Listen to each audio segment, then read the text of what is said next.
nessa última sessão dessa primeira semana de escola austríaca. A semana que contou aí com 5 palestras ao todo e outras 2 mesas redondas, contando com essa. E sempre com bastante gente interessada no que estava sendo tratado. Então, queria primeiramente agradecer vocês pelo interesse. Só tem alguns recados antes da gente começar. Lembrando vocês então que a gente está tendo um sorteio na página do Caia Pós. Então entrem lá, eu acredito que é só vocês marcarem 2 amigos, curtirem a página, que vocês vão estar concorrendo a alguns livros, tá certo? Entre eles o que é liberalismo do Instituto Naumann, o Anatomia do Estado do Instituto Mises e do Rodrigo, certo? Antes de mais nada, eu queria então novamente agradecer aqueles sem cuja ajuda este evento jamais poderia ser realizado, tá certo? Entre os quais estão o Instituto Ludwig von Mises Brasil, o Instituto Friedrich Naumann pela Liberdade, o Students for Liberty Brasil, o Instituto ProLiber, o Subway Avenida do Café, o CNA Idiomas e a EGALI Intercâmbio. Muito obrigado por terem patrocinado o evento. Hoje, então, o nosso objetivo é discutir qual deve ser o papel do Estado na economia, na opinião dessas 4 pessoas muito qualificadas, certo? Então temos aqui o Rodrigo Marim, que vocês tiveram uma brilhante palestra com ele, o professor André Ramos, igualmente, o professor Bruno, aqui da FEA, e o professor Gabriel, lá do Direito, certo? Então queria primeiramente agradecer vocês 4 por gentilmente terem aceito o convite de estarem aqui hoje. E gostaria então só de salientar que o pessoal está com umas folhinhas de pergunta aqui do lado, certo? Então, inicialmente vai ter uma breve exposição inicial dos palestrantes e depois um espaço para que vocês façam perguntas, certo? Um espaço para a gente trazer aqui os questionamentos que vocês eventualmente tenham e para que eles possam responder, certo? Então, vamos começar, tem uma ordem espontânea aqui, alguém se habilita a começar? Pode ser. Já falei um bocado agora, né? Já deve estar de saco cheio já. Para quem perguntou, eu sou de Fortaleza, tá? Alguém perguntou de onde eu era, eu sou de Fortaleza, Ceará. Eu fundei o Instituto Liberal do Nordeste lá, um dos primeiros institutos, na época que eu achava que eu era o único liberal do Nordeste, em 2010. Em 2017, 2017, a gente tem esse movimento gigantesco que só aconteceu por conta do Instituto, sem dúvida nenhuma, o papel do Instituto Mises Brasil, que eu e o André fazemos parte. Eu primeiro fazer uma pergunta, quem que já foi, fora esse evento, a algum evento do Instituto Mises? Levanta a mão, só para ver, tá abaixo a mão. Quem que lê os livros do Instituto? Quem que acompanha o site? Legal. Só avisando que a gente tem um evento genial que acontece todo ano, que é o Summer School, né? Já a gente abre para inscrições agora em janeiro, que é o evento, para mim, é um dos eventos mais divertidos que o Mises tem, que na realidade a gente tinha um projeto de ser algo muito leve e hoje é talvez um dos eventos mais aprofundados de escola austríaca que a gente tem aqui no Brasil. É um fim de semana que a gente fica aqui no interior de São Paulo, em Espírito Santo, no Pinhal, então é bem legal esse evento, todos os professores do Mises estão lá, inclusive eu e o André. A gente tem uma pós-graduação em escola austríaca, que acontece uma vez por mês, que o André é o coordenador do Direito, somos professores, e mais uma série de eventos, né? E esse ano o Instituto completa 10 anos de idade e, sem dúvida, o movimento de menos Marx, mais Mises vem por base dele. Se perguntarem para mim qual é o papel do Estado na economia, eu acho que é a empresa do novo iluminismo. Os iluminismos francês, inglês e americano, os 3 tinham uma coisa, apesar de terem várias diferenças, em especial o francês do inglês e do americano, do inglês e do americano, que eram mais semelhantes, eles tinham um papel de separar a igreja do Estado. Eu acho que o sonho de qualquer liberal hoje, qualquer pessoa que acredite na liberdade hoje, é separar o Estado da economia. Então, se a gente tivesse que ter uma meta central, é que o Estado não se metesse na economia. Eu brinquei aqui que a única resposta que eu ia dar era nenhum papel do Estado na economia, ia passar a palavra do André. Por causa de 3 pontos. Né? O Estado gera 2 demandas tremendas. Ele primeiro onera essa geração com tributos, onera a maior parte de vocês que estão entre 20 e 25 anos com empréstimo, vocês ainda vão pagar os empréstimos que nós, que somos um pouco mais velhos que vocês, que os pais da gente, que os avós da gente, que os bisavós da gente fizeram, e onera a gente com inflação. Então, na verdade, o Estado, o quão mais longe ele estiver da economia, melhor para quem acredita na liberdade. boa tarde novamente. O papel do Estado da economia é nenhum mesmo, né? Isso aí é uma dúvida. Engraçado que o Rodrigo sabe dessa história. Estava uma vez, está em tramitação no Congresso Nacional há algum tempo já, um projeto de novo Código Comercial brasileiro. E o projeto de novo Código Comercial está lá. A ideia inicial era fazer um projeto bem sucinto, tal, e hoje é um monstro de mais de 1000 artigos. E uma vez me perguntaram: André, o que é que você acha do projeto do novo Código Comercial? Aí eu disse: não, para mim o Código Comercial brasileiro podia ter 2 artigos, né? O primeiro artigo dizia: é livre o exercício da atividade econômica. E o segundo, que é o artigo de toda a lei, não sei se vocês sabem, revogam-se as disposições em contrário, né? E é mais ou menos esse o entendimento que a gente tem sobre o papel do Estado na economia. Mas a gente sabe que essa não é a realidade, não é uma realidade esperada no curto, no médio e nem no longo prazo. As coisas não vão mudar assim tão de repente. Mas, levando em consideração o estado de coisas que a gente tem, o que é preciso no Brasil é uma redução drástica do tamanho do Estado, especialmente do tamanho do Estado na economia. Desburocratização, né, corte na carne, corte especialmente nos impostos e menos regulação econômica. E a gente tem exemplos de reformas desse tipo que foram exitosas, né? A gente tem o caso da Nova Zelândia, acho que na década de 80 ou 90, né? E a gente tem o caso do Chile, talvez um pouco antes, e tantas outras, né? Como o livre mercado salvou certos países. Você tem o caso de Hong Kong e Singapura, que 40 anos eram favelas, eram favelões, e hoje são o que são. Então, assim, não é difícil mostrar que menos Estado e mais mercado são a saída para um país como o Brasil. São a única saída possível para um país como o Brasil. E não é difícil, nunca tivemos um ambiente tão propício para demonstrar que uma guinada dessa seria ideal, seria a melhor das coisas, principalmente para a classe mais pobre da população, para os mais pobres, e não para os mais ricos, né?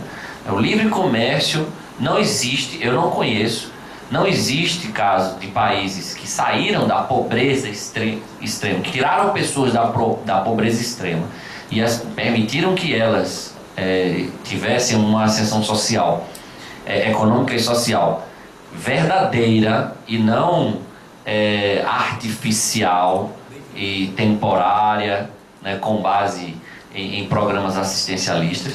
Não há registro histórico de que isso tenha sido feito sem a ajuda do livre comércio, né, sem medidas liberalizantes. Ao passo que há exemplos aos montes de sociedades que experimentaram recuperações ou reduções de desigualdades econômicas e sociais e movimentos de grande mobilidade econômica e social em virtude do livre comércio, em virtude de uma inclinação maior para o livre mercado, né?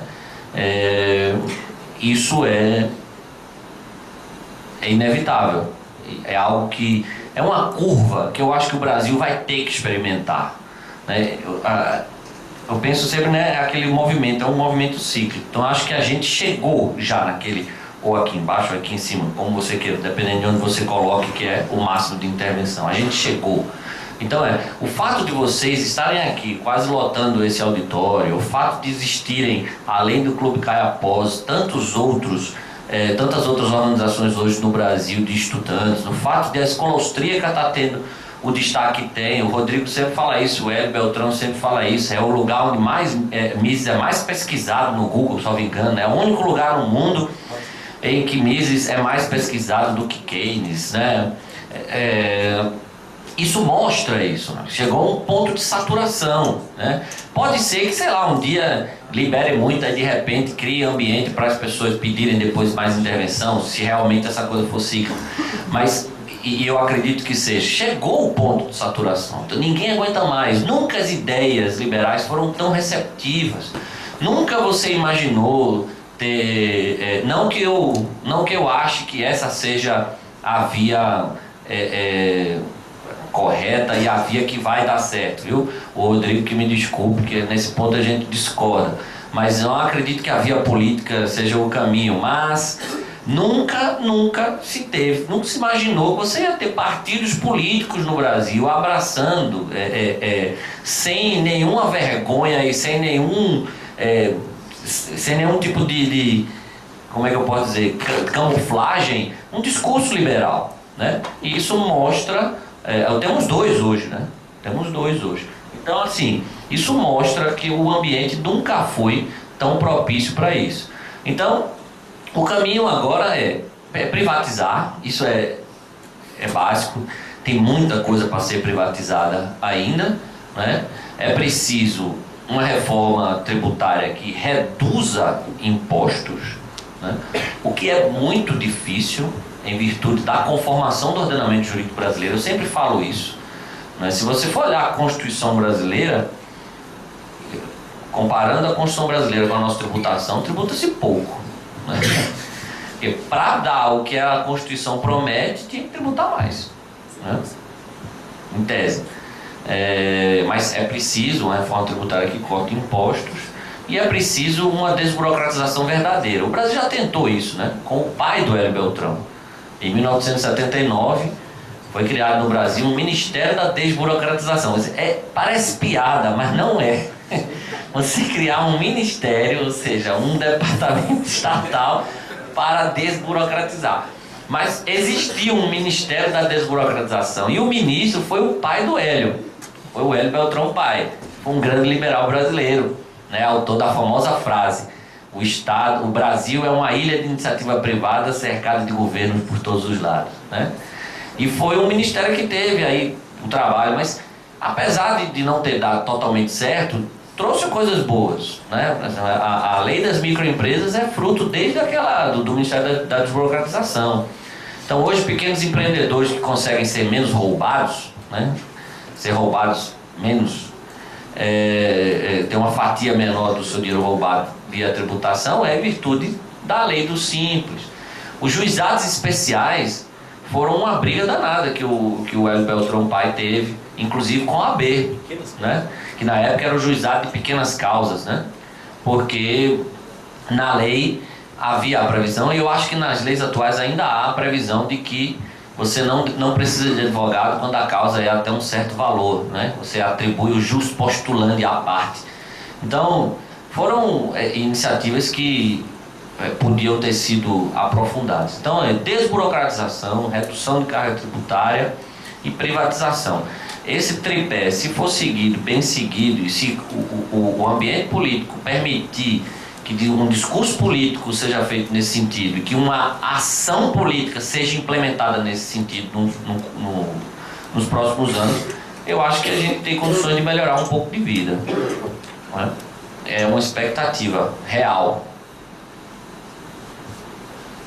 Boa noite a todos. Eu gostaria de começar agradecendo ao convite feito pelo Clube de Liberdade de Carpós. É um prazer para mim estar aqui, representando a FEA. A última vez que eu tive no meio de tantos advogados, eu estava sendo processado no Tribunal Trabalhista, fazendo um acordo, inclusive, né? Tive que fazer um acordo, estava sendo processado 2 vezes. Bom, ainda não tem alguns a caminho ainda. O evento aqui entendi. É verdade. Bom, eu queria começar... Bom, eu também ia falar muito pouco com relação ao papel do Estado na economia, de modo gerais, e atrapalhar o mínimo possível. Mas eu queria começar, então, contando uma história. Eu vou contar a história seguinte, de um grande empreendedor brasileiro, visionário, um cara bastante empenhado em empreender mesmo, o puro empreendedor, o nome dele, Tebinha. Tebinha é um empreendedor que eu conheci antes, na faculdade que eu trabalhei antes de vir aqui para a USP. Eu trabalhava numa faculdade privada no Espírito Santo. E esse grande empreendedor, ele morava perto da faculdade, um homem muito simples, assim, e ele enxergou uma oportunidade de negócios. Ele viu muitos carros estacionados ali na faculdade. Ele chegou e foi lá conversar com o pessoal se ele poderia usar a água da faculdade, usar o espaço da faculdade, mas levar o sabão dele e a mão de obra dele, fundamentalmente, e no intervalo lavar os carros que estavam lá, de alunos e professores. A faculdade falou, sem problema, é ótimo, o preço estava bom até para todo mundo, ele ganhava, todo mundo ganhava, e ele começou a lavar carros. Aí o Estado vem e atrapalha essa relação, dizendo que, se a faculdade poderia levar um processo, porque ele ia lá todos os dias e não era registrado pela faculdade, e poderia registrar configurar uma relação de trabalho lá e que ele poderia processar a faculdade. A faculdade pensou, como era ramo de atividade diferente, não podia contratar ele para lavar o carro, nem entendo direito o que aconteceu, para não demiti-lo, ele era um cara bastante assim, querido por todos. A faculdade o contratou para trabalhar na área de jardinagem.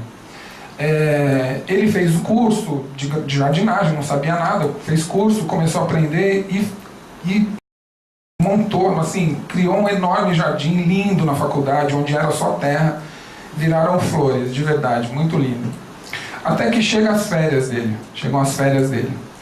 E ele é obrigado a ficar 30 dias fora da faculdade sem poder trabalhar. E ele morava perto da faculdade, ele chegou a pedir algumas vezes para ir lá regar as plantas. E, infelizmente, embora o proprietário da faculdade gostaria que ele pudesse lá trabalhar, mas de novo vem o Estado e a lei trabalhista impedi-lo de trabalhar, porque regar as plantas era trabalhar. E ele não pôde regar as plantas morreram nesse um mês em que ele ficou afastado. E ele ficou desanimado e pediu demissão. Então esse é um exemplo de como o Estado brasileiro atrapalha a vida das pessoas. Como uma das regras estabelecidas pelo Estado brasileiro, que é a lei trabalhista, atrapalha a vida das pessoas. A pretexto de ajudar, ela atrapalha. Tá?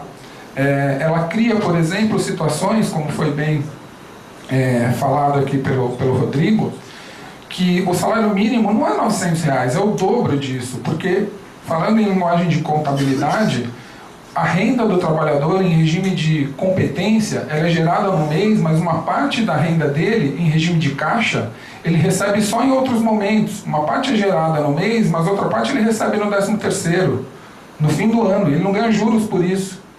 Outra parte ele recebe nas férias, mais 1/3 de férias, ele nem ganha juros por isso, mas em regime de competência essa renda foi gerada bem antes. FGTS é a mesma coisa e INSS é a mesma coisa. Eu tenho certeza que essas pessoas prefeririam receber o dinheiro na mão e ter liberdade de fazer o que quisesse com esse dinheiro. Inclusive, se quisesse, aplicar a juros zero. Mas seria importante que ela tivesse liberdade. Bom, como foi bem dito, né, o papel do Estado na economia aqui, na nossa opinião, né, acho que essa palavra é importante, na nossa opinião, porque o papel do Estado na economia é uma escolha coletiva.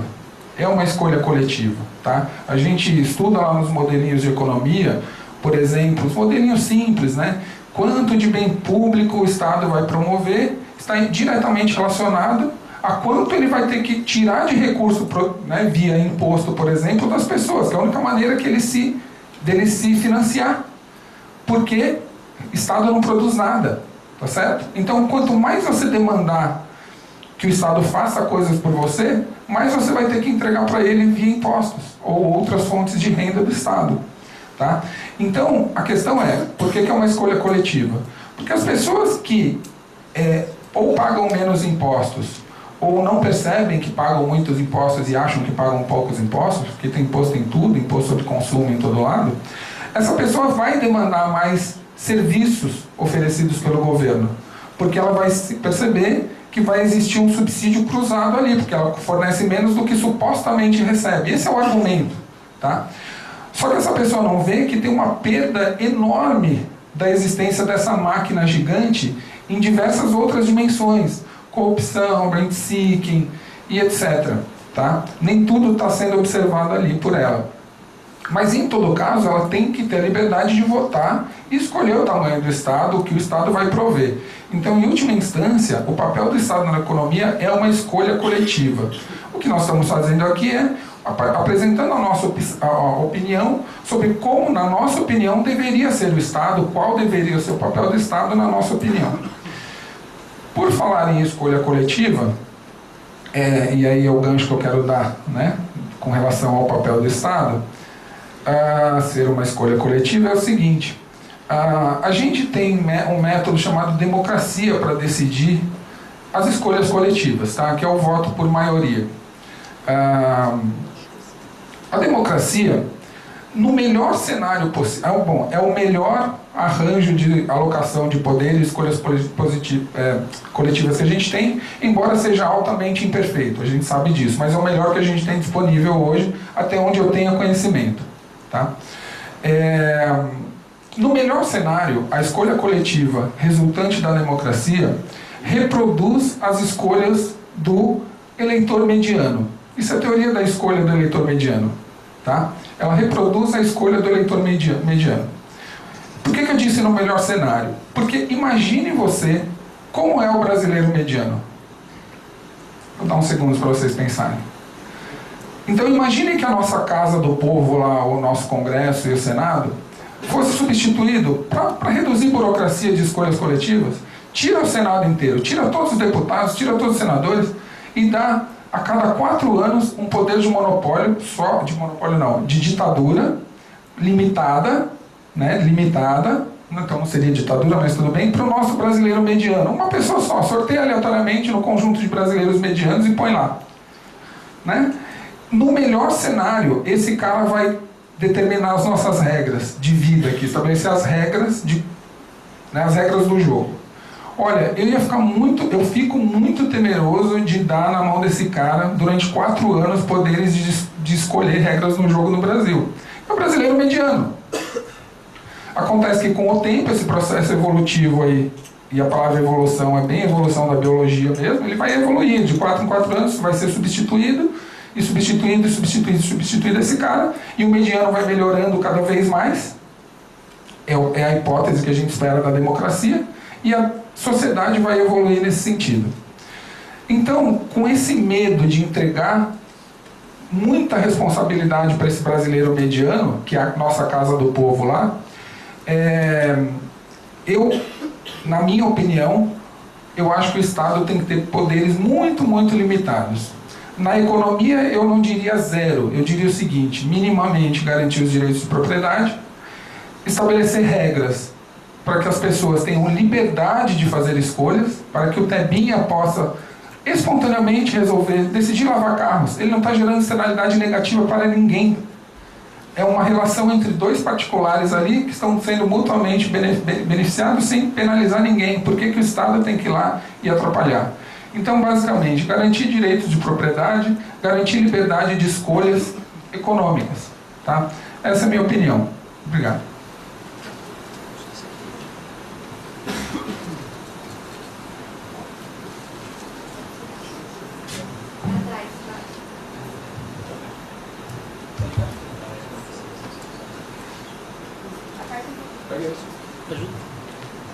Ligou. Então, bom, os cumprimentos a todos vocês. É um prazer participar desse evento. Eu agradeço muito o convite, principalmente que acho que permite, como nós estamos vendo, um diálogo muito interessante entre essas 2 áreas, né, do direito e da economia. A pergunta é discutida há muito tempo. Claro que não pretendo dar uma resposta definitiva, nem caberia aqui, mas fazer algumas anotações. E começo dizendo algo que é óbvio para qualquer um que queira abrir a Constituição.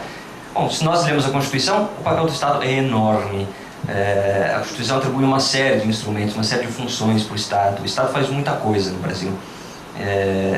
As ferramentas são as mais variadas. O Estado gasta, emprega despesa, o Estado concede benefício fiscal, o Estado tributa, o Estado emite títulos, dá dívida, o Estado faz várias coisas do ponto de vista financeiro.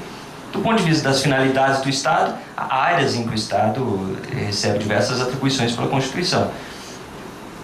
cuida da reforma urbana, intervém na propriedade rural, o Estado ordena o espaço das cidades, o Estado organiza o mercado interno, realiza política industrial, cuida da ciência e tecnologia, o Estado cuida da cultura, do desporto, da saúde, da educação, em todos os níveis de educação. O Estado tem diversas competências de desapropriação, o Estado intervém sobre a propriedade, enfim. Nós podemos passar o resto da noite aqui descrevendo tudo que o Estado... Qual é o papel do Estado segundo a Constituição? Mas vamos lá. Ainda que nós consideremos que a Constituição tem atribuído esse papel intervencionista para o Estado deve intervir na economia porque nós temos uma ordem econômica que é conformada pelo direito, certo? A economia é uma ordem jurídica, segundo a Constituição, essa é a concepção constitucional. O fato de nós termos criado um Estado intervencionista significa que nós tenhamos criado um Estado competente, um Estado forte naquilo que faz?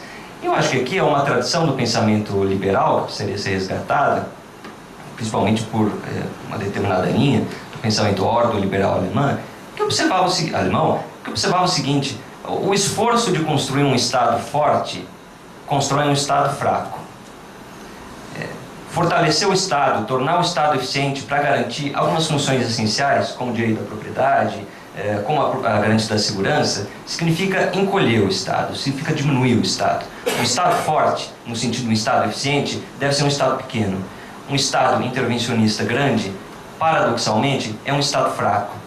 Se não por outras razões, porque quando o Estado intervém em vários setores, conhecendo o funcionamento da máquina estatal, da burocracia, que opera com custos mais altos, que tem o seu procedimento mais lento, que é corrupta, o que acontece é que nós temos apenas mais setores em que todos esses fenômenos da atuação estatal se manifestam.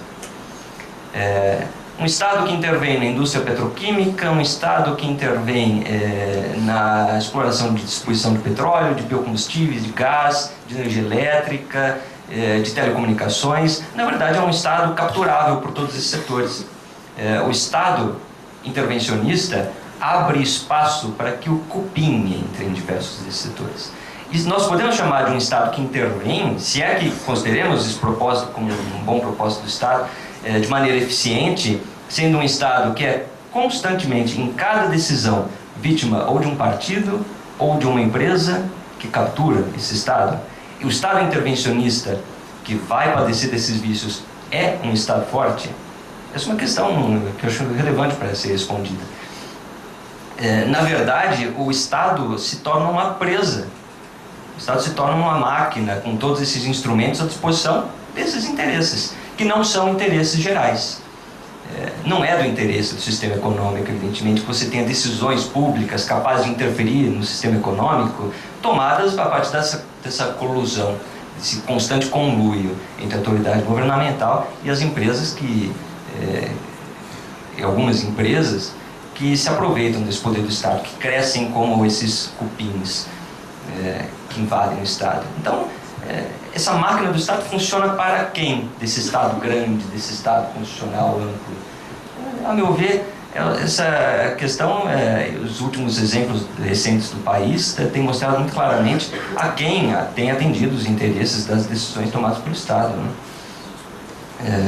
De grupos políticos, de grupos econômicos específicos. E aí, para finalizar minha fala, que pretendia que não fosse muito longa, nós precisamos retomar uma ideia que por muitos é considerada uma velharia, pelos detratores do pensamento liberal, que é considerada uma velharia. E o Hayek retoma esse pensamento, analisando, que se preocupava muito com a Constituição, com a teoria constitucional, o Hayek, né? Analisando o pensamento constitucional liberal. Na verdade, nós precisamos retomar a ideia de que o papel do Estado, do ponto de vista jurídico, é garantir que a lei seja igual para todos e assegurar os direitos de propriedade, assegurar a eficácia desses direitos de distribuição de propriedade. Isso não é uma velharia. O Hayek não está retomando uma discussão do século XVII. O Estado, na verdade, responde a esse estado do rent-seeking, que, na verdade, faz leis específicas para cada setor, que atua especificamente para cada setor e para os interesses de grupos políticos no comando do Estado. Precisamos retomar a ideia de leis gerais e do devido processo. do Rule of Law, com leis iguais para todos, aplicáveis para todos.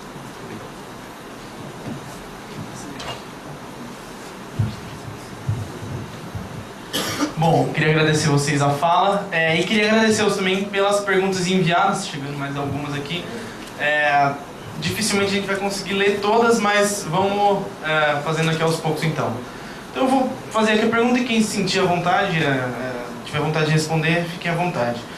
A primeira que chegou aqui é a seguinte: é razoável acreditar que cabe ao governo a garantia dos chamados direitos negativos, ou seja, arbitragem, justiça e segurança?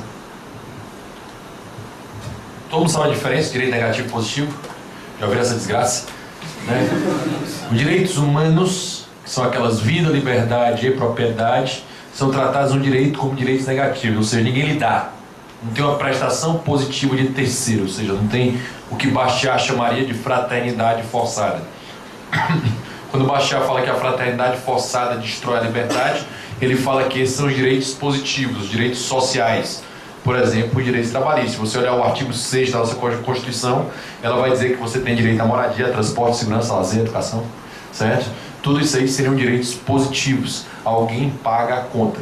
Os direitos negativos é o que John Locke fala aí, que são direitos inatos ao homem, né? Que também vai dizer Juan de Mariano, que também vai dizer lá na frente, Hoffman vai colocar como principal direito sendo a propriedade, a liberdade, sendo decorrente da propriedade. Mas, de forma geral, os direitos humanos de primeira geração, vida, liberdade e propriedade, são direitos humanos. Qualquer direito que viole esses direitos humanos não poderiam ser direitos humanos. Obviamente, houve uma sacada da esquerda muito interessante, que passou a chamar os direitos de segunda e de terceira geração de direitos fundamentais. Aí eles falam que os direitos fundamentais são todos aqueles direitos positivados na Constituição. Então, quando eu posso colocar, inscrever na Constituição que transporte direito, agora tem uma previsão legal, André, que no artigo 6 vai ter que felicidade é um direito e vai ter que informática é um direito, certo? Internet é um direito. Você tem direito à internet. O sonho dessa turma é transformar qualquer coisa que as pessoas paguem pelos outros como se fossem direitos, né? O passe livre é um exemplo que o transporte é um direito. Aí a gente brinca, né? No limite, toda vez que você quer deixar num debate de ideias, você quer demonstrar que uma ideia é boboca, você chama a ideia do cara assim, então pronto, eu vou ter direito agora a viajar para Paris, é um direito, né? Pago com dinheiro público, né? Pago pelos outros e de forma clara para isso. A pergunta central é se o direito inato, e aí trazendo para a pergunta, é se os direitos humanos deveriam ser prestados pelo Estado. Os direitos humanos são humanos independente do Estado. É o meu ponto de discordância em relação ao Bruno. Eu não acho que você não foi criado, o Estado não criou leis por causa da liberdade. Houve a liberdade, por isso foram necessárias que a lei depois. A liberdade, a propriedade, a vida são direitos inatos ao homem. Eu não acho que o Estado tem qualquer capacidade nem de proteger o direito de propriedade. Eu acho que uma arma, uma 45 ou uma escopeta protege muito melhor o direito de propriedade do que qualquer outra coisa. Acho realmente isso, e quando eu estou dizendo isso não é uma brincadeira não. Existe uma longa teoria falando que o direito a você poder se defender, inclusive o direito que está na Declaração Universal de Direitos Humanos, ela está prevista dizendo que o direito à autodefesa é uma possibilidade de direito humano. Se eu não posso proteger a minha vida, eu não posso proteger a minha liberdade e a minha propriedade. Parece uma brincadeira num país como o nosso, mas há uma longa teoria tratando sobre essa ideia, certo? Eu vou só finalizar aqui um ponto que eu achei legal do André, porque o André disse que não concorda com a via política, apesar dele ter proposto várias reformas que necessitam da política. E político não vai resolver nunca o problema do país. Se você vê um político liberal dizendo que ele é o salvador da pátria, que ele vai resolver todos os problemas do país, esse cara não é liberal, certo?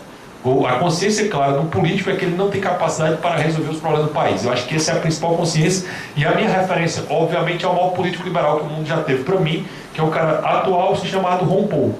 Então a minha referência é esse cara, o Mr. No.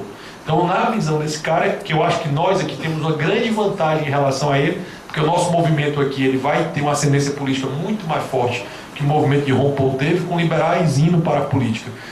Para mim, política é time de futebol, é o centroavante. Você tem que ter uma base, tem que ter o pensador, que vai ser a comissão técnica, ter grandes goleiros. O André, que é um professor de direito empresarial muito forte, para muitos amigos meus, muitos alunos meus. O primeiro contato com o Mises foi no livro de Direito Empresarial do André. Para quem não sabe, o André é um best-seller dentro do direito. Então, é um livro, eu era professor de direito empresarial, o livro que eu usava era o dele, na introdução do livro dele tem a citação de Mises e Hayek. Então, isso é muito útil.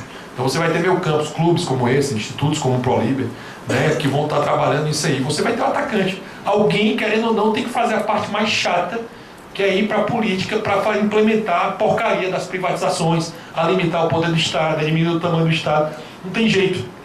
Existem duas formas de fazer isso. Eu adoraria que existisse o botão. Eu juro para você que se o botão existisse, eu apertava.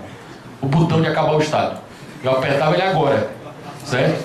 Ele, infelizmente, ainda não existe. Como o André falou, as mudanças, infelizmente, vão ser graduais. Eu acho que o arranjo ia funcionar muito rapidamente, mas a gente tem que lembrar também, mesmo que o arranjo que a gente esteja propondo funcione, nós temos ainda que dizer o seguinte: qual é a solução? No Nordeste é um problema sério. Você olha para a palestra que eu mais ministro, chama Capitalismo em Favor dos Pobres. Não é à toa. Para o Nordeste eu tenho que explicar que o capitalismo é bom para esse pessoal, senão eu não consigo convencer ninguém. E realmente é melhor para essas pessoas. Então eu tenho que dar um passo para isso. Então nessa sequência, para político, e político ninguém quer ser político, a pior coisa do mundo é político, eu sou político. Certo? Eu digo para você que é um saco, porque eu tenho que estar me justificando sobre uma possibilidade de que eu nem exerço cargo público ainda. Mas, obviamente, eu exerço dentro da política uma responsabilidade enorme de ter alguém do movimento liberal, porque eu venho do movimento liberal, e está indo para a política para isso. Ou seja, a minha responsabilidade é muito maior do que alguém que chegou agora. Então eu tenho que demonstrar que dentro da política os liberais vão fazer algo diferente. Até porque para fazer a mesma coisa eu ficava na minha casa, dando minha aula, sendo advogado, ficava muito tranquilo lá.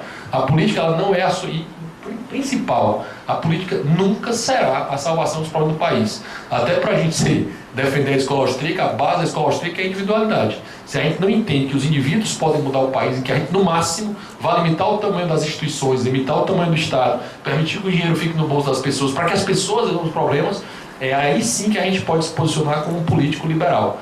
É o ideal? Não, pessoal, o ideal, mais uma vez, era o botão. Ele não existe, infelizmente. Justiça, quais foram os serviços colocados? Justiça, segurança e... Arbitragem. Justiça, solução de litígios. Eu não consigo vê-los como um serviço diferente que fuja à lógica dos demais bens e serviços que a gente utiliza. Se o mercado é melhor, se eu prefiro o mercado produzindo celulares, produzindo chocolate, do que o governo, eu prefiro o mercado fornecendo serviços de segurança e fornecendo serviços de solução de disputas. Então, eu não consigo entender por que nesses casos seria diferente. Por que é que o mercado não nos proveria esses serviços e produtos de forma mais eficiente, da mesma forma que ele produz melhores chocolates do que uma empresa estatal produziria, ou que ele produzia melhores celulares do que uma empresa... exatamente. Então, assim, eu não consigo entender por que nesses casos tem que ser estatal, tem que ser um monopólio estatal. Para mim, vale a mesma lógica que vale para outros bens ou serviços. Em economia, a gente estuda uma coisa chamada bens públicos, né, que é diferente do senso comum de bem público. O senso comum de bem público é que as pessoas... Bem público é tudo que é provido pelo setor público. Tudo cujo dono é a sociedade é um bem público. Mas a definição em economia de bem público é um pouco diferente do senso comum. A definição de bem público é a seguinte: quando um bem tem característica de ser não rival e não excludente, a gente diz que ele é bem público. Quando ele é rival e excludente, a gente chama de bem privado. No caso, né, por exemplo, o chocolate, o celular, é o que a gente chama de bem privado, que o consumo é individual. Enquanto uma pessoa consome, ele rivaliza com outra pessoa. Existem um conjunto de outros bens que não são rivais, por exemplo, a segurança. No instante em que você coloca, por exemplo, algum segurança, uma policial, alguma coisa na rua fazendo uma ronda ostensiva, ele protege todo mundo ao mesmo tempo, sem rivalizar, e é impossível excluir alguém. Essa é a definição de bem público. A teoria econômica já mostrou que os bens públicos eles são providos de maneira subótima pelos agentes individualmente por conta do efeito carona, né? Então, algum tipo de organização, algum tipo de coordenação entre essas pessoas pode, eu estou escolhendo as palavras aqui com cuidado, pode melhorar o resultado da alocação em comparação com as decisões individuais.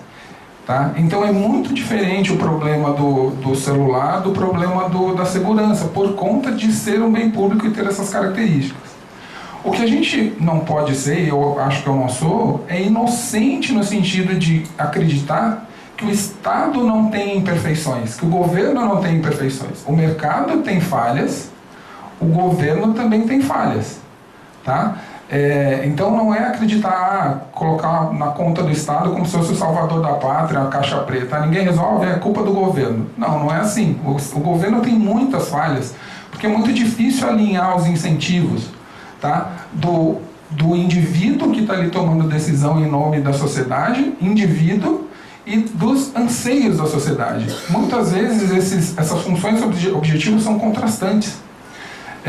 Então, assim, eu concordo também que o indivíduo deva ter liberdade de ter sua escopeta, concordo, sua arma, mas também é uma escolha coletiva a qual eu me alinho, de que eu acho que tem ganhos de escala, ganhos em alguns setores, haver algum tipo de coordenação para que a provisão de um bem não rival, não excludente, seja feita, mas a dificuldade toda é alinhar os incentivos para que não haja, por exemplo, todas as falhas de governo. Tá? Então, assim, eu não estou 100%, eu tenho dúvidas, eu vivo sempre em dúvida, eu não tenho certeza de nada. Eu vivo sempre em dúvida, eu acho que isso é importante no método científico.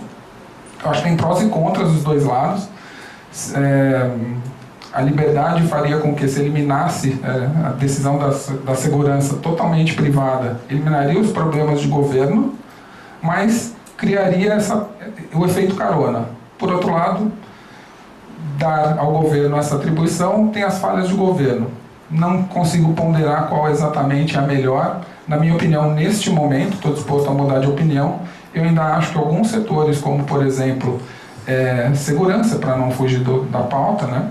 Virão outras perguntas, educação também, eu acredito que poderia ser papel do Estado promover, não produzir necessariamente, promover. Pode ser produzido pelo setor privado, mas de alguma maneira, por exemplo, promovido pelo Estado. No caso de educação, por exemplo, as escolas poderiam ser todas privadas e o Estado, por exemplo, subsidiar de acordo com algum critério.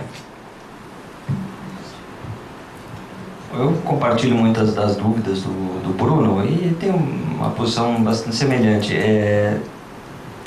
De fato, é difícil nesses setores imaginar um modelo de organização social alternativo, né?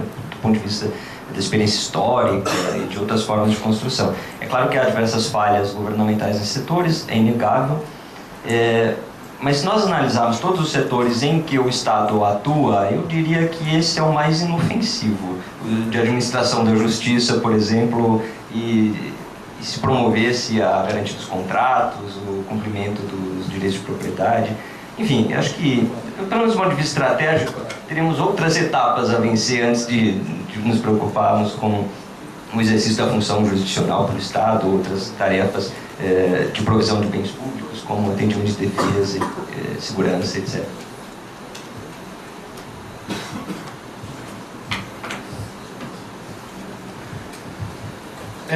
Tem uma pergunta aqui que diz o seguinte: em momentos de crise, cabe ao governo tentar reverter a situação, uma vez que este Estado pode levar ao desemprego e muitas vezes à miséria?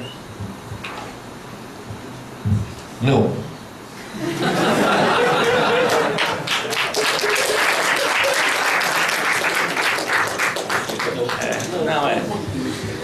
Já que o evento é sobre escola austríaca, né? Essa é uma das contribuições importantes da escola austríaca, a teoria dos ciclos econômicos. Eu não sou a pessoa mais habilitada a fazer essa explicação, talvez o professor Barbieri, que estivesse aqui, seria a pessoa mais... Mas o grande debate de Hayek e Keynes foi nesse sentido, né? Acho que os clipes feitos pelo como é o nome dele, o diretor lá que fez os clipes da Batalha do Século, Keynes versus Hayek 1 e 2, os clipes explicam bem direitinho, né? Bem interessante. O que a escola austríaca diz é que, na verdade, o Estado, as crises são criadas normalmente por intervenções estatais, geralmente via expansão artificial do crédito, que gera uma má alocação de recursos, né, e que isso vão cobrar um preço no futuro. Quando o problema acontece, quando o problema se torna real e a crise chega,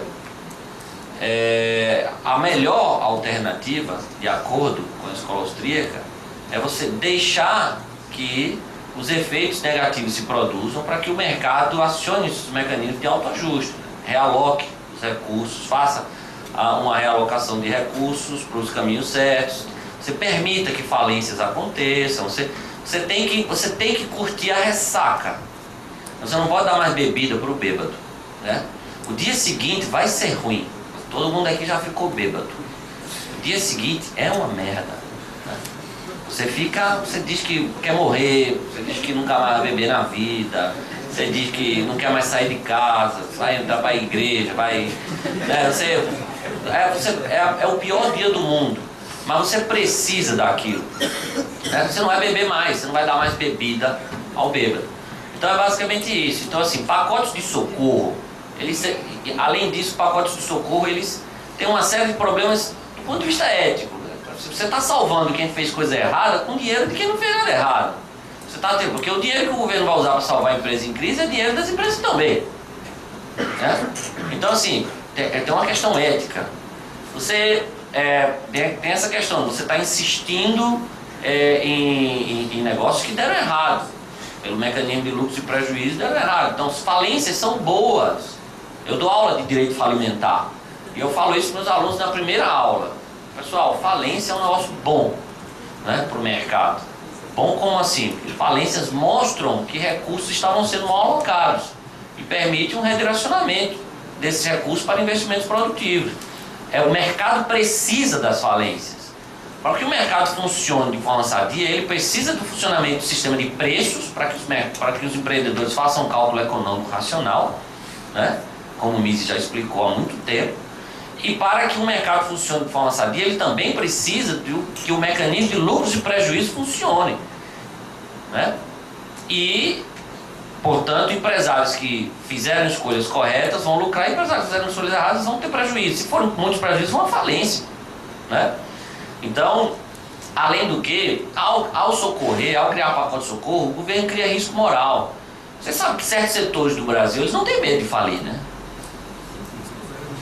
Porque sabe que toda vez vão ser salvos. Então você cria um moral hazard horrível nesses setores. São os too big to fail. Então assim, tem um cara que diz assim, se você vai dever, é melhor dever 2 bilhões do que dever 2 mil. Se você dever 2 mil, o pessoal vai falar, se lasca pra lá.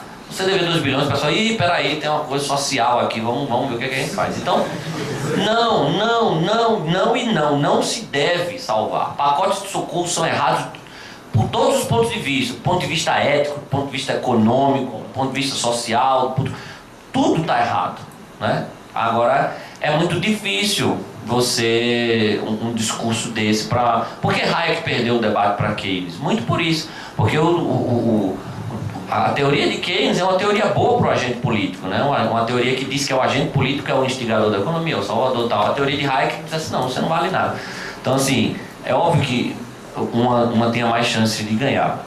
E só assim, sem querer fazer réplica, só a questão dos bens públicos, esse é mais um tema que a escola austríaca tem uma grande contribuição, né? A escola austríaca tem uma teoria muito interessante sobre bens públicos.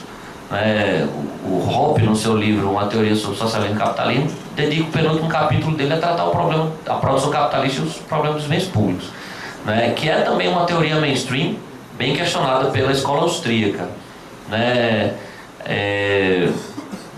Lembrando, e vale lembrar também que serviço de segurança e serviço de administração de justiça já são prestados pelo setor privado há muito tempo. Aliás, até o próprio governo usa, né? A gente viu recentemente um meme que saiu que a Polícia Federal tinha uma empresa de vigilância privada fazendo a segurança delas. Então assim, serviço de segurança e serviço de serviço de solução de disputas já são usados há muito tempo. Então assim, e mais, se eu fosse escolher, eu preferia que o Estado produzisse chocolate, produzisse celular, e não segurança e justiça. Se eu pudesse escolher, eu preferia que, principalmente nesse serviço, que todo mundo diz que é o Estado que tinha que prover, eu queria que ele saísse. Eu preferia o Estado produzindo chocolate. Eu só não consumia chocolate. Agora, quando ele produz segurança e justiça, eu não tenho como fugir das suas falhas. Eu gosto muito de chocolate para deixar na mão do Estado. Tirando essa questão do bem público, eu assino embaixo totalmente o que o André falou, e o não também, do Rodrigo, assino totalmente embaixo. Tem no finalzinho... Pessoal, eu tenho que ir porque eu tenho um voo, desculpa, viu, professor? Eu tenho um voo e eu tenho que ir pro aeroporto. Meu Uber já está ali me esperando, ó, tá vendo ali? Então, ó, mais uma vez, muito obrigado pela acolhida, muito obrigado, Larissa, pelo convite. Aqui tá meu livro, ó, quem mostrou. Eu não sei, é pra quê? É pra... Ah, tá, eu autografo ali. Eu pensei que era para sortear, sei lá, não, mas quem quiser comprar depois será um prazer. Obrigado, viu, pessoal? Desculpe ter que sair assim, professor. Desculpe interrompê-lo. Foi um prazer.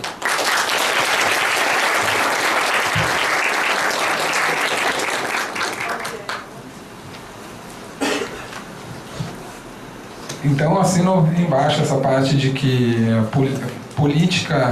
a política econômica, né, ela é uma ferramenta, a teoria econômica é uma ferramenta muito poderosa para deixar na mão das pessoas, dos políticos ali. É muita responsabilidade, é mais seguro não deixá-los mexer e intervir em situação de crise, na minha opinião.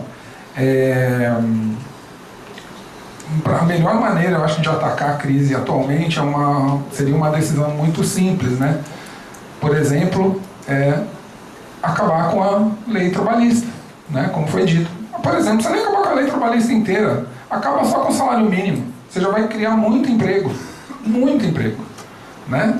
Então, assim, e aí é uma maneira excelente de atacar a crise. Pronto. Acaba com a lei trabalhista, né? Um exemplo que eu sempre gosto de pensar do porquê a lei trabalhista só atrapalha ao invés de ajudar é a seguinte: a relação entre um empregador e uma diarista, né? Eu falo uma diarista, mas pode ser um diarista também, que trabalha na limpeza de uma casa por um dia, né?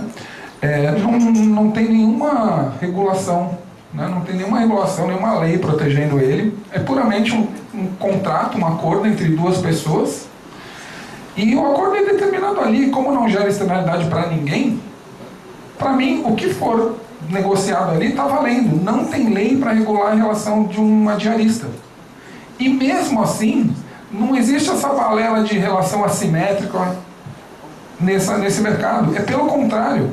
As pessoas que demandam o serviço do diarista, muitas vezes tem que ir atrás. É muito difícil achar o poder de barganha nessa negociação. A priori, em princípio, né, falaria o seguinte: não, o dono da casa ali teria um enorme poder de barganha. Falso, porque o bom diarista ali, se for bom mesmo, vai ter demanda pelo serviço dele, e ele não vai ter disponibilidade plena. Não tem disponibilidade plena, o preço dele vai subir.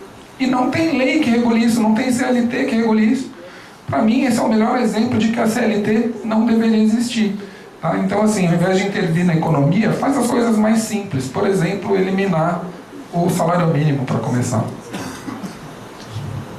Eu acho que essas tentativas do emprego de instrumentos de política econômica para reversão de crises, etc., isso parte de uma certa prepotência do gestor público, né? Daquela prepotência de que ele controla todos os efeitos das decisões que ele toma anteriormente. Ou seja, aplicado um impulso tal, a consequência é esta. Se chega a este resultado. Bom, isso é tudo muito incontrolável, né? Muitas vezes se criam determinadas medidas para se beneficiar um setor, se beneficiar outro, o resultado pretendido é X e se alcança Y, e se alcança um nível de bem-estar pior do que na situação original. Então é muito difícil controlar. O processo econômico é muito complexo. O governo não controla o processo econômico, mesmo que tente empregar esse tipo de política econômica. Então, diante desta insegurança, muitas vezes é melhor não fazer nada, né? Bom, vamos então para uma última pergunta bem rápida que tem aqui, que o Rodrigo também tem uma palestra daqui a pouco aqui em Ribeirão. Então, se vocês puderem ser breves também. O Estado mínimo é sustentável no longo prazo? Políticos não tendem sempre a aumentar o seu próprio aparato? Eu ia responder sim, né? Mas eu vou responder mais longe agora. Uma coisa que me chamou a atenção numa resposta do Bruno era sobre democracia, que democracia é o melhor meio de fazer isso. Eu acho que o grande mal da democracia, o maior meio de resolver problemas de bens públicos, ou seja, de decisões coletivas. O grande mal da democracia que a gente tem hoje, aí você pode trazer Rolf, Bruno Leone, Hayek, é a quantidade de possibilidades de coisas que a democracia da gente ela pode se meter. Na hora que a democracia começa a definir o que é feito com a minha liberdade individual, essa democracia se perdeu completamente. A democracia é para fazer com bens comuns. Quando você usa bens públicos, é bens comuns usados pela coletividade. Eu não acho que o dinheiro público deva ser bem comum, né? Porque o dinheiro público é dinheiro do cidadão, dinheiro das empresas. Então você tem um problema sério sobre essa alocação de recursos, principalmente da expressão que Hayek também traz, muito bem citado pelo professor, sobre a arrogância fatal. Hayek tem um livro exatamente destacando o quanto o gestor se acha um arrogante fatal nisso. Então você tem alguma limitação nesse tipo de funcionamento. Um dos grandes maus do liberalismo, e talvez o calcanhar de Aquiles do liberalismo, seja que quando você diminui o tamanho do Estado, diminui o tamanho da máquina pública, permite que as pessoas consigam empreender mais, há uma liberdade maior do mercado, a tendência é que a riqueza desse país aumente violentamente. A tendência é que a condição de pobreza desse país tenda a acabar. Isso já aconteceu em outros países. É muito legal falar do liberalismo, porque de forma geral ele é uma história de sucesso por onde a gente passou. Então, de forma aplicada e repetida, todas as vezes que se diminui o tamanho do Estado, todas as vezes que se diminui a burocracia, toda vez que se diminui a tributação, a tendência é que aquele país se tornou mais rico, as pessoas se tornaram mais prósperas. Qual o problema? Quando o Estado diminui suas funções e ele começa a arrecadar mais, começa a sobrar um monte de dinheiro, de forma geral. Esse é um problema central. Isso aconteceu em regimes, o exemplo que os esquerdistas adoram, né, os países nórdicos. De forma geral, eles se tornaram liberais primeiro, depois eles criaram o Estado de Bem-Estar Social. Resumindo, eles ficaram ricos primeiro, depois eles começaram a gastar. É diferente da gente, que é pobre e está gastando como pobre, loucamente, né, e de forma desmesurada e com um rombo gigantesco, né? É o pobre gastando quando o rico. Não, é o pobre gastando quando o pobre, que o cara está pouco preocupado com o crédito dele, porque ele está gastando cada vez mais de forma violenta. Então, um dos maus do liberalismo, o calcanhar de Aquiles do liberalismo, é que o Estado tende a crescer, certo? Esse é um problema sério. Como há recursos, o governo começa a dizer, os políticos começam a ter ideias para aqueles recursos que estão sobrando. Então, para onde nós vamos alocar esses recursos que estão entrando no governo? Porque pensa o seguinte, a base de cálculo, lógica tributária, você tem o fato gerador, o tributo vendeu a mercadoria, ICMS. O fato gerador é você vender esse produto. A alíquota está em cima desse produto. Imagine que você vendia 10, agora você está vendendo 1.000, o volume de tributos arrecadados pelo Estado vai aumentar violentamente. Se ele é um Estado liberal, as funções dele vão diminuir. Então você tem um problema sério de alocação de recursos. Qual é o ideal? Não precisa desse tanto dinheiro, né? Então vamos devolver esse dinheiro para as pessoas. O Estado não é muito, o político não é muito fã de fazer isso, né? O político, como regra geral, tem a primeira preocupação em ser eleito, a segunda preocupação em ser reeleito, a terceira preocupação, não faço a mínima ideia de forma geral qual seja, certo? Mas essa, em geral, é a preocupação dos políticos mainstream que a gente tem hoje. E é exatamente com essa proposta de mudança, com essa possibilidade, que eu penso nisso. Dentro da discussão, uma última coisa sobre a ideia de fala de mercado e fala de governo. Né? Existe uma escola decorrente, não vou dizer que é decorrente, porque o pessoal não vai gostar de ouvir isso. Buchanan talvez refute isso, né? Que vai ser a teoria da escolha pública, a public choice, que ela vai falar que é muito mais fácil eu resolver falhas de mercado, porque é descentralizado, do que eu resolver falhas de governo, que é centralizado. Se tem uma escola que eu posso recomendar um estudo, sem dúvida nenhuma, é a que bate o Rensing, que é a que vai falar sobre escolhas públicas, é a que vai falar sobre bens públicos, principalmente com vários insights que vieram da escola austríaca e que vale a pena ser lidos. Assim como o Horror do Liberalismo, o primeiro exemplo usado, também foram alunos, né? Eckhart e Dahrendorf foram alunos de Mises na escola austríaca de economia e fizeram o tal do milagre econômico. Quando é que a Alemanha conseguiu citar? A Alemanha Ocidental se tornou o que era logo após a guerra, porque, para quem não sabe, pós Segunda Guerra Mundial, você teve um racionamento de produtos violento. O que a Alemanha fez? Cortou todas as regulações, diminuiu o Estado violentamente. Em uma semana, no máximo 2 semanas, as gôndolas do supermercado que estavam vazias passaram a ficar cheias. Talvez essa seja a solução que a gente precisa. E revogar a CLT, querendo ou não, é uma intervenção econômica benéfica na economia, certo? Porque é impressionante como o direito atrapalha a economia. A forma que Atom Menger falava, a forma mais rápida de tornar um Estado socialista é por meio do direito, infelizmente. Qual que era a pergunta mesmo sobre o tamanho do Estado? Isso, e se o Estado não tende a sempre crescer? Ah, sim, com certeza. O Estado tem sempre a crescer, foi bem explicado aqui pelo Rodrigo. À medida que a economia desenvolve para uma dada alíquota ou taxa, a receita aumenta, ele não vai querer, tá bom, vou devolver o dinheiro. Um grande exemplo, não vai devolver o dinheiro para a sociedade. Um grande exemplo é aqui na USP. A USP, durante o aumento enfim, quando a economia estava mais pujante aí, a receita da USP é atrelada ao CPMF e nossa receita aumentou. Ou então o reitor saiu aumentando o salário, benefício, contratando para todo mundo. Quando a maré baixou, a receita diminuiu, a USP está com mais de 100% da receita com folha de pagamento comprometida. Então não existe no setor público devolver dinheiro, é sempre pegar mais. Entendeu? Então, de novo, volta para a questão da escolha coletiva. Esse debate de hoje aqui justamente tem a intenção de conscientizar as pessoas, um maior número de pessoas, de que na hora de votar tem que votar propostas que visam reduzir o tamanho do Estado por regras em que ele não consiga crescer, por exemplo, automaticamente quando a economia cresce. Essa é a ideia. É dificílimo, muito difícil, mas essa é a ideia. O Estado, ele tende sempre a crescer, a gente tem que tentar frear. O poder tende sempre a crescer. O poder, no que existe, tende a se ampliar, tenta se ampliar. Né? Existe essa vocação natural do poder para buscar aumentar seu espaço, qualquer setor em que ele se manifeste. E é bom, como se contrapor? Eu acho que é claro, quando o Estado mínimo começa a ser antiliberal? Acho que é essa a pergunta. Né?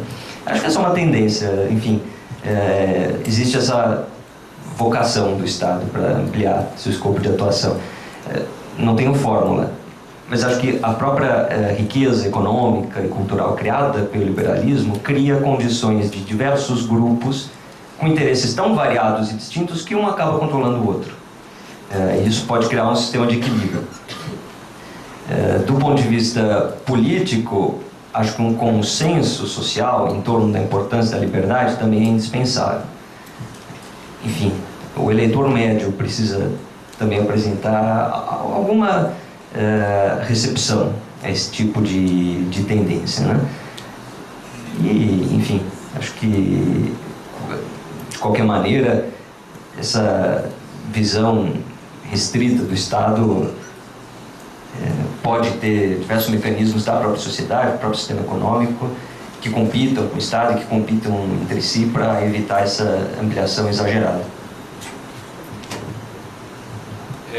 Tem só um ponto importante. Quando o Estado cresce, ele tem um efeito não intencional péssimo. A sociedade civil diminui. Então, se a sociedade civil diminui, a responsabilidade individual das pessoas diminui. Quando o Estado se sente responsável por tudo, por todos, para todos, nós acabamos deixando a responsabilidade que deveria ser nossa para o Estado. Está na hora da gente começar a retomar essa responsabilidade. Obrigado, pessoal. Pessoal, eu queria que vocês dessem uma salva de palmas para os professores aqui hoje. Aqui eu agradeço também pelo convite, foi uma alegria muito grande ter os quatro, né? O professor André já teve que ir, mas recebê-los aqui foi muito legal, eu queria agradecer. A gente está caminhando pro final do evento. Eu só queria fazer umas palavras bem rápidas, certo? Sobre essa Semana de Escola Austríaca, que é uma das coisas mais legais que a gente já viu acontecer aqui na FEA desde que eu entrei, certo? Não faz muito tempo, mas com certeza foi uma das coisas mais legais que eu já vi acontecer por aqui. Particularmente, eu entrei no curso de Economia por já gostar da escola austríaca muito antes, já no ensino médio. Então, e conhecer aqui na FEA pessoas tão legais como o professor Barbieri, o professor Feijó, o professor Bruno, o professor Gabriel, isso é muito estimulante para a gente sempre querer desenvolver o nosso lado acadêmico, certo? Enfim, promover um evento dessa magnitude foi uma alegria muito grande. Para quem estava aqui na terça-feira viu que a palestra do Rafael tinha gente nas laterais que não tinha conseguido lugar. Então, enfim, só queria agradecer mesmo a todos os presentes, ao pessoal do CAIAPOS, que nesses últimos 3 dias perdeu algumas horas de sono para promover esse evento, tá certo? Hoje em dia o CAIAPOS tem 24 membros dentro da FEA, é uma entidade que vem trabalhando interdisciplinarmente e semanalmente para promover grupos de estudo, ao qual eu aproveito para convidá-los, que a gente promove semanalmente, então quem se interessa, a gente está sempre aqui na FEA. Enfim, se vocês acreditam nisso, se vocês gostam dessas ideias que hoje são minoritárias, contem conosco, estejam sempre conosco, junto sempre com a certeza de que a liberdade vai sempre vencer.